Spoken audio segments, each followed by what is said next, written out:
तो रणबीर कपूर की ज़िंदगी में एनिमल वो टर्निंग पॉइंट थी जिसने उनके करियर को पूरी तरह से बदल दिया और उन्हें टॉप के स्टार्स में खड़ा कर दिया। और वही सक्सेस हमें धुरंधर में रणवीर सिंह के लिए देखने को मिल रही है।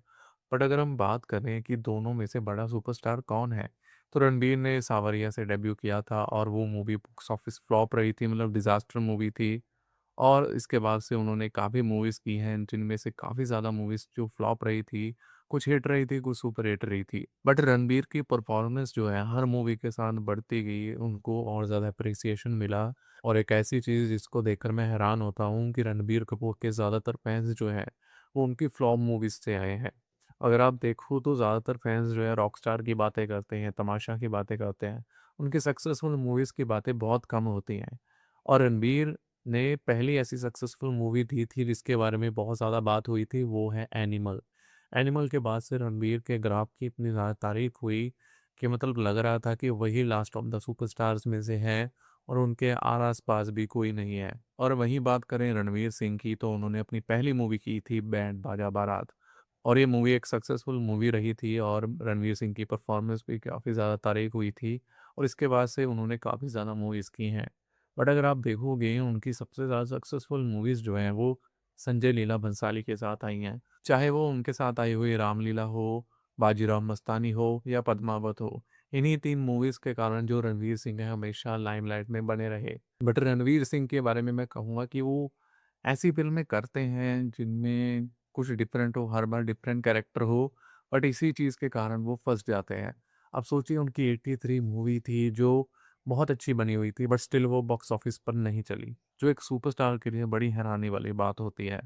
तो हम मान सकते हैं कि धुरंधर के पहले तक रणवीर सिंह एक सुपरस्टार तो नहीं थे, हालाँकि वो टॉप स्टार्स में ज़रूर शामिल थे और उन्हें इंडिया के one of the best actors में भी गिना जाता है, जिसमें कोई शक नहीं है। उनकी परफॉर्मेंस हमेशा निखरती आई है। तो दोनों मेथड एक्टर हैं और अपने रोल्स के लिए बहुत ज़्यादा जान लगाते हैं। बट क्यों रणवीर सिंह वो नहीं बन पाते जो रणबीर कपूर हैं? रणवीर सिंह की फैन फॉलोइंग कम नहीं है, उनको बहुत लोग पसंद करते हैं। बट बीच में एक चीज़ आ जाती है जिसके कारण रणवीर सिंह पीछे रह जाते हैं। वो चीज़ है उनकी पर्सनल लाइफ। आप सोचो कि रणवीर सिंह ने एक बार एक कंडोम का ऐड भी किया था। रणवीर सिंह ने एक बार अनुष्का शर्मा को एक कहा था कि I wanna pinch your ass. You want your ass pinched? I'm right here.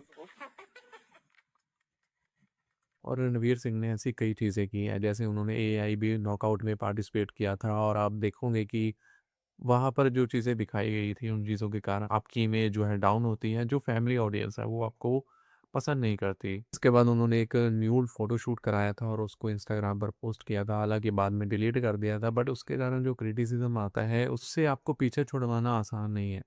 और उसके बाद आप देखोगे रिसेंट जो हुआ था वो हुआ था कांतारा कंट्रोवर्सी। जब उन्होंने कांतारा में जो देव थे उनको मिमिक करने की कोशिश की थी और ये चीज़ उनके ऊपर इतनी ज़्यादा उल्टी पड़ी थी कि लोग, मतलब अगर धुरंधर का कॉन्सेप्ट इतना ज़्यादा अच्छा ना होता, इतनी बेटर ना होती, तो शायद वो मूवी देखने भी ना जाते, क्योंकि रणवीर सिंह से इतने ज़्यादा नाराज़ थे। पर धुरंधर ने उनके लिए सब कुछ चेंज कर दिया। बट आप देखेंगे कि धुरंधर ने सब कुछ चेंज कर दिया, उनको टॉप पर ला दिया, उनके बॉक्स ऑफिस नंबर मतलब अमेजिंग है। बट एक चीज़ देखने वाली है कि कोई भी अपनी पर्सनैलिटी को नहीं बदल सकता और बहुत ज़्यादा चांसेस है कि रणवीर सिंह आने वाले अपने करियर में कुछ ना कुछ ऐसा बोलेंगे, कुछ ना कुछ ऐसा करेंगे, कुछ ना कुछ उनकी पीआर टीम ऐसा करेगी जिसके कारण उनको फिर से क्रिटिसिज्म झेलना पड़ेगा। और अगर उस टाइम रणवीर कपूर कुछ बढ़िया कर देते हैं, अच्छी मूवी ला देते हैं, तो आराम से उनका पल्ला फिर से भारी हो जाएगा। तो मेजर पोर्शन जो है रणवीर सिंह पीछे रहते हैं रणबीर कपूर से, वो यही है कि उनकी पर्सनल लाइफ काफ़ी ज़्यादा chaos वाली रहती है और कुछ ना कुछ चल रहा होता है, चाहे वो दीपिका के साथ शादी हो, दीपिका का बताना हो कि वो एक ओपन रिलेशनशिप में थे, दीपिका का उनके लिए एक स्टोरी तक ना बनाना हो जब वो धुरंधर की इतनी बड़ी सक्सेस हुई है।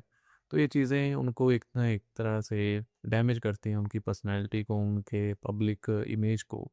और वहीं अगर आप रणबीर कपूर की बात करें तो रणबीर कपूर भी कुछ न कुछ इश्यूज़ में फँसे रहे हैं, बट ज़्यादातर उनकी प्लेबॉय इमेज के कारण होता है।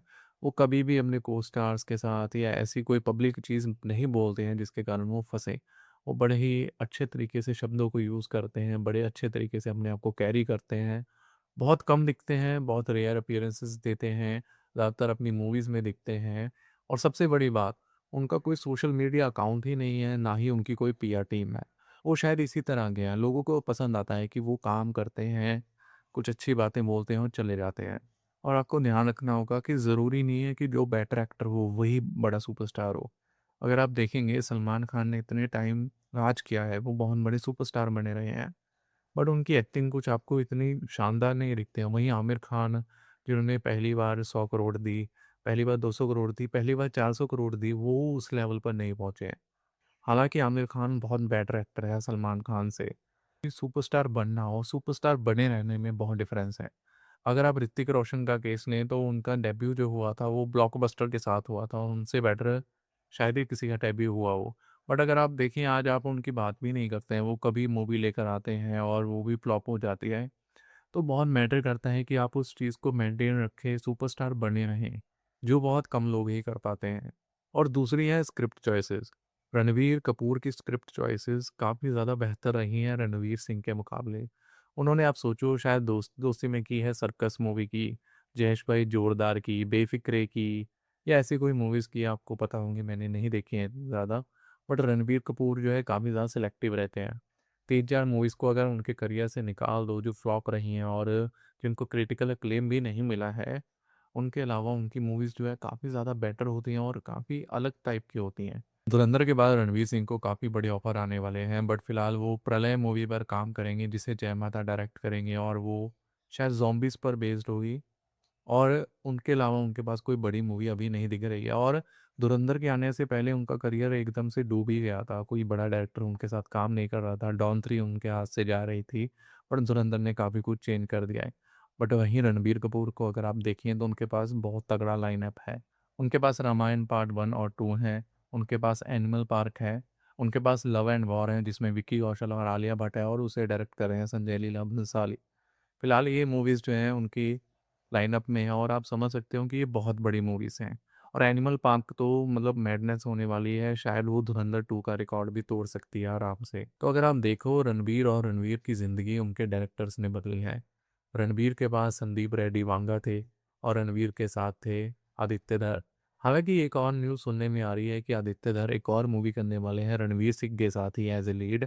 तो हो सकता है कि रणवीर सिंह का ये मोमेंटम बना रहे सुपरस्टार वाला, बस वो कुछ अपनी पर्सनल लाइफ में इशू ना क्रिएट करें। आपको क्या लगता है उनमें से बड़ा सुपरस्टार कौन है और आगे जाकर कौन बड़ा बने रहने वाला है?